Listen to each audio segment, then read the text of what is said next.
Hello friends, welcome to our channel Khatri Steno. Subscribe our channel for more dictations on daily basis. Get ready for the legal dictation without any stop. Be ready for the dictation. Shri Sudhir Kumar Singh contends that by virtue of the provisions of Section 55 of the 1965 Act, whatever benefits are available, the acquisitions under the Land Acquisition Act 1894, the same would automatically be available to all such acquisitions under the 1965 Act. He submits that since the 2013 Act refers to the provisions of 1894 Act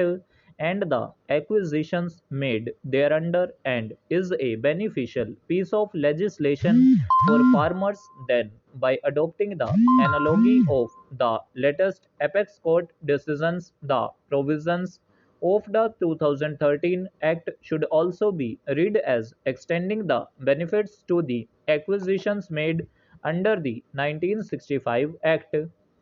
In the event such an interpretation is avoided, the same would result in discrimination and will violate Article 14 of the Constitution of India.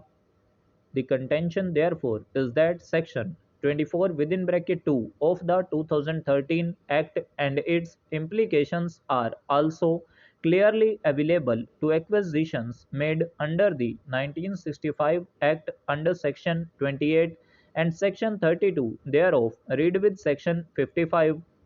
Shri Singh has then invited the attention of the court to the decision in the case of UP Awas Ivam Vikas Parishad versus Jainul Islam and another reported in year 1998 SC 10282 to urge that in that case also where the matter relating to payment of higher compensation arose, the same was interpreted in way of tenure holders so as to include the subsequent amendments that were brought about in the 1894 Act to pay higher compensation. He therefore submits that discrimination was clearly the issue that was resolved therein, and it was held that the compensation payable for acquisitions under the 1894 Act would be directly applicable with all the consequent amendments in relation to acquisitions under the 1965 Act. It is in this manner that the legislation was interpreted to be a beneficial piece of legislation and was therefore extended in order to avoid discrimination.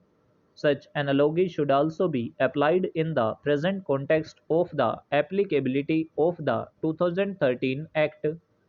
He has then invited attention of the court to the decision of the apex court in the case of Nagpur Improvement Trust versus Nipendra Kumar and others, Air 2002, Supreme Court 349, to contend that here also the apex court had ruled adopting the reasonings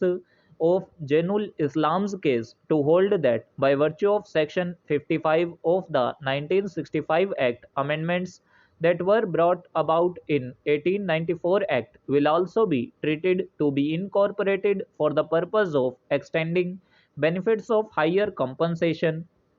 He submits that such a construction would be leaning in favor of the constitutionality of the provisions of 1965 Act, or else, as in the present case, it would result in repugnancy. He submits that different principles of compensation cannot be adopted for the purpose of extending such benefits, which issue was also dealt with in the Nagpur Improvement Trust case in para 54 thereof, and he has then relied on the analogy that has been drawn for extending the benefits of the 2013 Act in certain contingencies to the aid of tenure holders.